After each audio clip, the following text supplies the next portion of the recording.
샬롬. 오늘도 하나님이 주신 은혜와 평강이 가득하기를 주님의 이름으로 축복합니다. 오늘 먼저 찬양으로 영광 올려드립니다. 찬송가 325장 예수가 함께 계시니.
오늘 허락하신 말씀은 누가복음 5장 10절 하반절입니다. 예수께서 시몬에게 이르시되 무서워하지 말라. 이제후로는 내가 사람을 취하리라 하시니. 우리가 하나님의 말씀을 묵상하다 보면 하나님께서 우리 믿음의 사람들을 부르실 때 언제 부르시는가? 일상 속에서 부르시는 것을 보게 됩니다. 모세에게 양을 치는 일이 일상이었죠. 그런데 하나님의 백성들을 출애굽시키는 일은 하나님이 주신 사명이었어요. 그래서 일상 가운데 이 모세를 부르셔서 또한 사명을 맡겨주신 것을 보게 됩니다. 다윗에게 양 무리를 치는 것은요, 일상이었습니다. 그런데 하나님의 백성을 인도하는 왕의 일은 다윗의 사명이었어요. 그래서 일상 속에서 그를 부르셔서 그에게 사명을 맡겨주셨죠. 베드로에게 고기 잡는 어부의 일은 일상이었습니다. 그런데 사람을 낚는 어부가 되는 것은 베드로의 사명이었어요. 결국 하나님께서는 일상 속에서 우리를 부르실 뿐만 아니라 사명의 자리로 인도하신다는 것을 말씀하는 거예요. 10절 하반절 다시 한번 볼까요? 예수께서 시몬에게 이르시되 무서워하지 말라. 이제후로는 내가 사람을 취하리라 하시니. 일상적으로 고기를 잡던 베드로는 하나님의 부르심을 들었습니다. 그리고 그 부르심에 바로 순종했어요. 그날 이후 그의 삶은 놀랍도록 바뀌었습니다. 고기를 잡던 어부가 사람을 낚는 어부가 된 거예요. 그날 이후로 베드로는요, 완전히 고기 잡는 것을 포기했습니까? 베드로는 예수님이 십자가에 돌아가시고 난 이후에도 고기잡이를 했어요.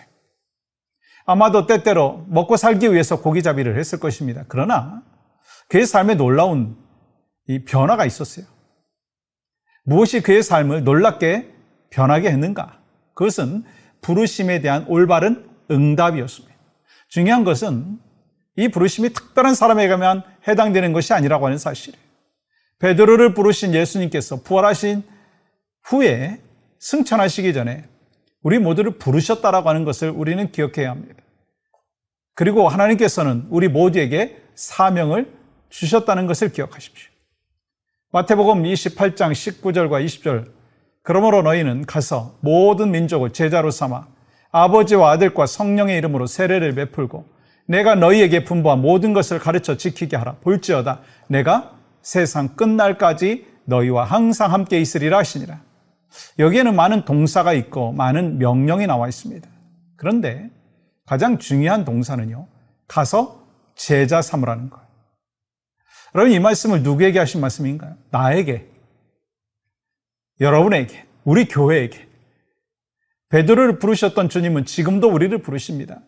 주님은 사람 낳는 어부가 되라고 말씀하셨고 제자를 삼으라 말씀하셨어요. 우리 각자를 향한 하나님의 부르심은 조금씩 다를 수가 있죠. 근데 모든 크리스찬들에게 적용되는 한 가지 부르심은 바로 가서 제자 삼으라는 거예요. 사람을 낚는 어부가 되라는 거예요. 그런데 우리는 이 일에 대해서 너무 어렵게 생각하고 있다는 거예요. 오늘 당장 여러분의 직업을 포기하고 신학교 가야 된다고 생각을 하거나 목사가 돼야 된다, 롱텀 선교사가 돼야 한다, 그런 게 아니죠. 우리 자녀들을 예수님 잘 믿게 하고 제자를 양육하는 거, 바로 사명대로 사는 거예요. 우리의 친구를 예수님께로 데리고 나오는 것이 바로 사람을 낚는 일인 거예요. 이웃에게 끊임없이 하나님을 소개하는 일, 태신자를 품고 한 사람이 한 영혼을 주님께로 인도하고 이를 위해서 노력하고, 그게 사람을 낳고 제자를 삼는 일인 것입니다. 만약 여러분이 그 일을 하고 계시다면 여러분은 예수님이 12제자가 감당한 일들을 그대로 감당하고 있는 거예요. 만약에 여러분이 그 일을 감당하기 위해서 거룩한 부담감을 느끼고 있다면 여러분은요, 베드로와 같이 하나님의 부르심을 이미 받았고 이미 순종하고 있는 거예요. 그러므로 중요한 것은 여러분이 하나님의 부르심에 응답하고 있는가 하는 거예요. 오래전에 있었던 일입니다. 밤 12시 정도가 되었어요. 깊은 잠에 빠져 있었습니다. 그때 전화가 왔어요. 이민 오신 지 한 1, 2년? 그 정도 되시는 그 가정이었어요. 목사님, 네, 장로님, 무슨 일인가요? 비몽사몽한 그 상황에서 전화를 받았습니다. 그랬더니 뭐라고 말씀하시느냐면, 목사님, 제 아내가 아파요. 어디가 아프신데요? 코피가 멈추지 않고 있어요. 목사님, 어떻게 해야 될까요? 여러분, 코피가 멈추지 않는다고 저한테 전화를 하신 거예요. 12시에, 그것도 밤에. 여러분, 저는 그 상황을 어떻게 생각을 했느냐면, 참 얼마나 답답하셨으면 저한테 전화를 할까 하는 그런 마음을 가졌어요. 그리고 또 제가 그러면 그렇게 전화를 했을 때 제가 어떻게 했을까요? 갔습니다. 갔더니 온 가족이 엄마가 코피 멈추지 않는다고 야단법석이에요. 그러면서 저에게 기도해달라는 거예요. 능력의 주님, 코피를 멈추게 하여 주시옵소서. 안진뱅이도 고쳐주시고 죽은 자도 살려주신 주님, 코피를 멈추게 하여 주시옵소서. 제가 그렇게 기도했어요. 그러면 어떻게 되었을까요? 기도를 시작하고 한 30분 정도 지난 후에 몇 시간 나오던 그 코피가 멈춘 거예요. 그때 제 마음이 얼마나 기뻤는지 몰라요. 왜 기뻤을까요? 물론 기도해서 코피가 멈춘 것도 기뻐했을 뿐만 아니라 목사인 저를 힘들 때 찾아주셨다는 것이 얼마나 기뻤는지 몰라요. 이렇게 사람이 나를 부를 때 응답하는 것도 귀하지만 이것보다 더 귀한 것이 있다면 하나님께서 부르실 때, 주님, 내가 여기 있습니다, 나를 사용하여 주시옵소서, 응답해야 될 줄 믿습니다. 사랑하는 여러분, 여러분과 저를 구원하신 분은 누구십니까? 예수 그리스도. 여러분과 저를 사람 낚는 업으로 부르신 분은 누구십니까? 예수 그리스도. 또한 예수 그리스도께서 여러분과 저를 부르셨기에 우리 인생에 얼마나 지각 변동이 일어났고 인생의 전환점, 터닝 포인트를 경험했습니까? 그럼에도 불구하고 우리는 때로 주님의 일에 헌신을 한다고 그렇게 애쓰다가 막 지치고 힘들 때도 있죠. 그러면서 의욕이 상실될 때도 있습니다. 왜냐하면 사탄은 우리를 어떻게 해서든지 주님께 삶을 드리지 못하도록, 헌신하지 못하도록 방해하고 있기 때문에, 그때 우리가 어떻게 해야 됩니까? 나를 부르신 하나님, 나를 구원하신 하나님, 그렇게 기도해야 되는 거예요. 그리고 분명한 신앙의 고백이 있어요. 왜요? 사명보다 중요한 것은요, 나에게 사명을 주신 분이 하나님이시다라고 하는 것을 기억하는 것이기 때문이죠.